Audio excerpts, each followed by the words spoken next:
You ask Tiger to solve.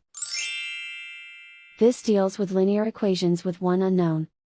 The final result is w equals -2/3. Let's solve it step by step. Isolate the w. Divide both sides by -12.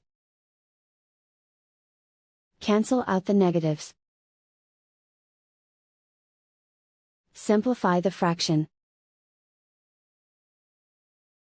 Move the negative sign from the denominator to the numerator. Find the greatest common factor of the numerator and denominator. Factor out and cancel the greatest common factor. And so the final result is w equals -2/3.